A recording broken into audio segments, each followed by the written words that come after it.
I never thought my breaking point would come in an airport, running through the terminal with a stolen boarding pass and my parents' voices echoing in my head. I had never run this fast in my life, my lungs burning, my heart pounding as if it might explode. Behind me, I imagined security officers grabbing my arm, my parents storming in with righteous fury, my sister screaming about how I had ruined her life. But none of that happened. I reached the gate breathless and handed over my ticket. The attendant barely glanced at it before nodding and waving me through. And just like that, I was free. It had all started 2 weeks earlier, on my 19th birthday. My grandparents, my only true allies in my family, had surprised me with a trip to Rome. An envelope, thick and promising, had landed in my hands, and when I opened it, I nearly cried. Plane tickets, hotel reservations, and an expense check. It was a dream come true.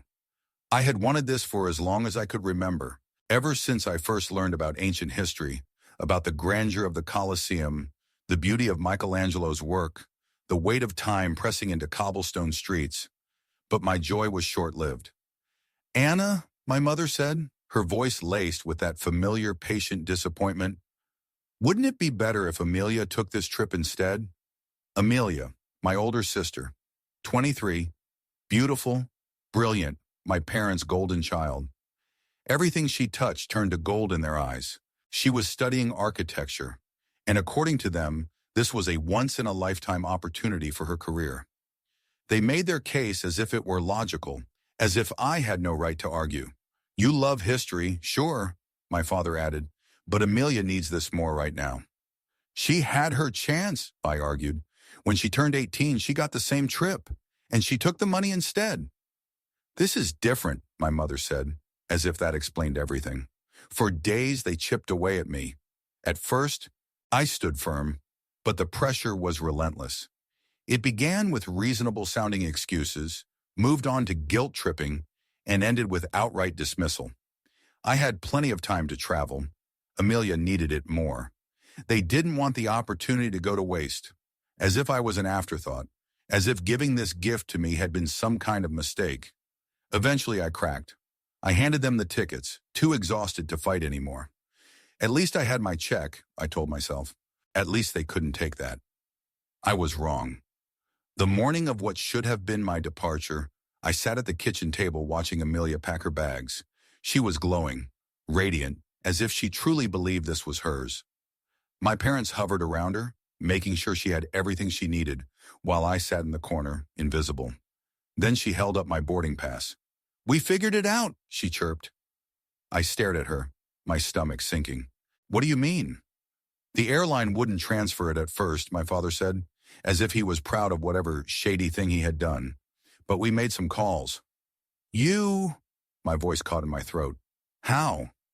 "Does it matter?" My mother cut in. "The important thing is that everything worked out." Something inside me snapped. I got up so quickly my chair scraped against the floor. I couldn't listen to another word. "I need some air," I muttered and left before they could stop me. Hours later, the phone call came. Amelia had been in an accident. She had grabbed the taxi driver's steering wheel, insisting he was going the wrong way. She thought she knew better than the man whose job it was to navigate the roads. The car crashed. Amelia walked away with barely a scratch. The driver, however, suffered a fractured arm and a deep gash across his forehead. He was pressing charges. My parents were frantic. They needed money to keep her out of court, to pay the damages, to make everything disappear. I should have felt bad. I should have been concerned. Instead, all I felt was justice. "This is karma," I said, my voice sharper than I intended. "This is what you get for stealing my trip." Silence, then outrage. "Anna, how dare you say that?" My mother's voice was shrill. "Your sister could have died." But she didn't. The only real victim here was the taxi driver. I didn't apologize. I didn't try to make them understand. What was the point? They would never listen. But I had listened to them for too long. I grabbed my bag, my passport, my check from my grandparents, and called for a taxi.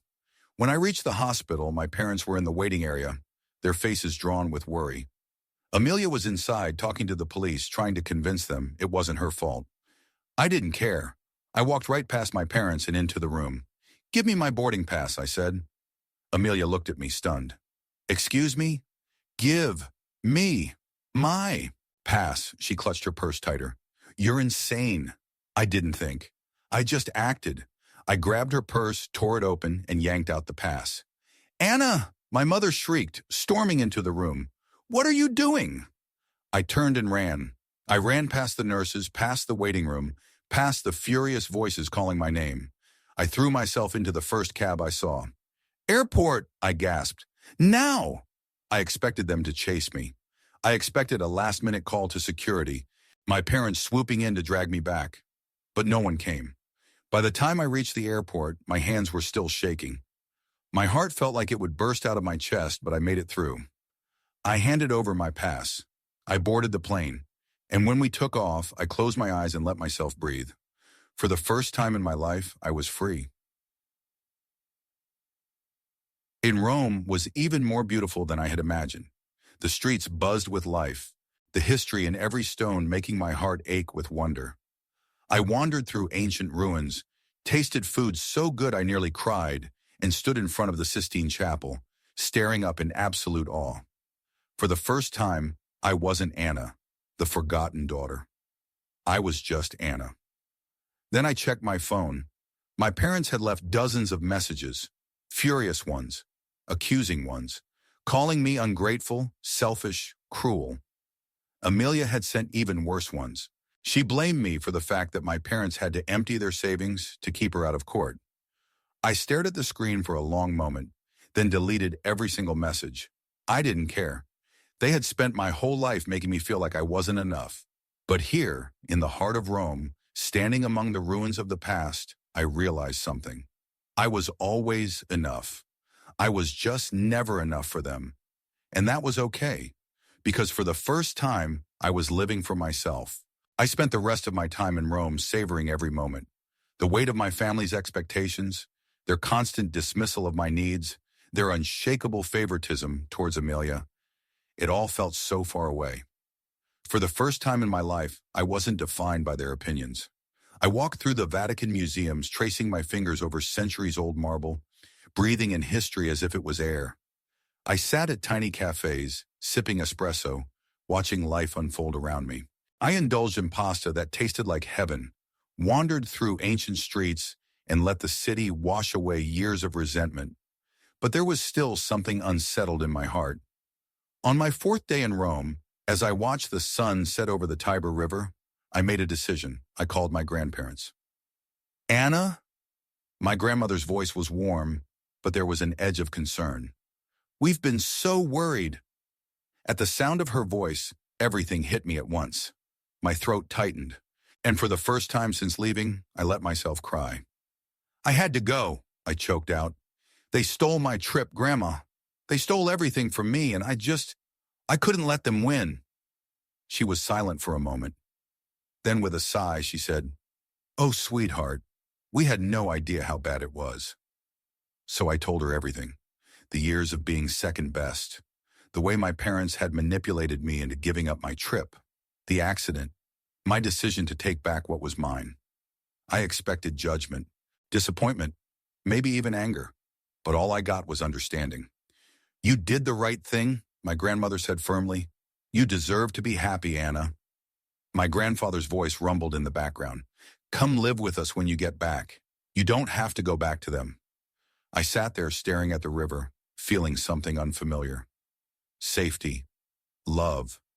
For so long, I had convinced myself that my family's treatment was normal. But my grandparents saw through it. They saw me. Okay, I whispered. I'll come home to you. When I landed back in the States a week later, my grandparents were waiting for me at the airport. I ran into my grandmother's arms, feeling more at home in that embrace than I had in my parents' house for years. My grandfather gave me a firm pat on the back, then took my suitcase without a word. They had already moved my things from my parents' house. I wouldn't have to go back, but my parents weren't going to let me go that easily. The text started almost immediately. You humiliated us. How dare you steal from your own sister? We took care of you your whole life, and this is how you repay us. I blocked their numbers. They must have realized I wasn't responding, because a few days later, my mother showed up at my grandparents' house. She stood on the porch, her face tight with anger, while my grandmother blocked the doorway. "You need to come home, Anna," my mother said, her voice cold. "You've made your point, but we're still your family." "Funny," I said, crossing my arms. "You never seemed to think that when you were throwing me aside for Amelia." My mother's expression hardened. "You're being ridiculous." "No," my grandmother said, stepping forward. "What's ridiculous is how you've treated this girl her whole life." My mother's mouth opened and closed, but for once she had no response. "Anna's staying with us," my grandfather added, "and unless you're here to apologize, you can leave." My mother looked at me as if waiting for me to back down. I didn't. She huffed, turned on her heel, and walked away. After that, the silence was deafening. No more texts, no more calls. They had made their choice, and for once, I wasn't the one left suffering because of it. Life with my grandparents was peaceful. They encouraged me to follow my dreams, to study history like I had always wanted. They supported me in ways my parents never had. I started college in the fall, fully funded by them, and for the first time in my life, I felt like I mattered. I heard through mutual acquaintances that my parents were struggling. The lawsuit with the taxi driver had drained their savings. Amelia had started working, but her paycheck wasn't enough to cover the financial mess they had gotten themselves into. Their perfect golden child, their pride and joy, had finally cost them more than they were willing to admit. I didn't feel sorry for them. They had spent my entire life making me feel like I was never enough. Now they were finally facing the consequences of their choices. As for me, I was thriving. I was free. I was finally living my life on my terms. And it was beautiful. The years passed, and I built a life I could finally call my own. College was everything I had hoped for. Freedom, discovery, and a future shaped by my own choices, not dictated by favoritism or obligation. My grandparents remained my greatest supporters, cheering me on at every milestone. I thrived in my studies, traveled more, and for the first time I felt truly seen. I was no longer Anna, the overlooked daughter. I was just Anna, carving out my own destiny. But my parents' world continued to crumble. Through mutual friends, I heard whispers of their struggles. The lawsuit drained them more than they had anticipated. They remortgaged the house to pay off the settlement. But Amelia, their golden child, was not the savior they had always believed her to be. She bounced from one job to another, unable to hold anything down. Resentment grew between them, their perfect image shattered. My mother and father, once so confident in their choices, were now suffocating under the weight of their own mistakes. Amelia reached out once, a message, short and bitter. "I hope you're happy. You ruined everything." I stared at the screen, feeling nothing. Maybe once, I would have let her words sink into my skin like a wound.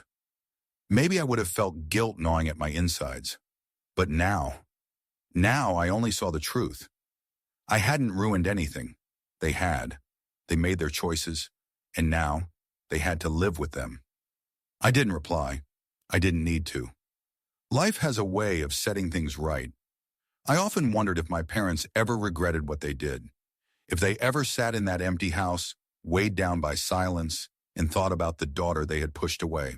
Did they ever miss me? Did they even deserve to?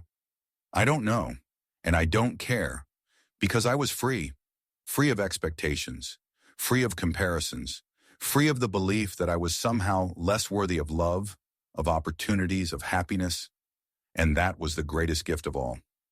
What do you think? Do you believe karma truly comes back around? Have you ever walked away from a toxic family situation to find peace? Let me know in the comments below.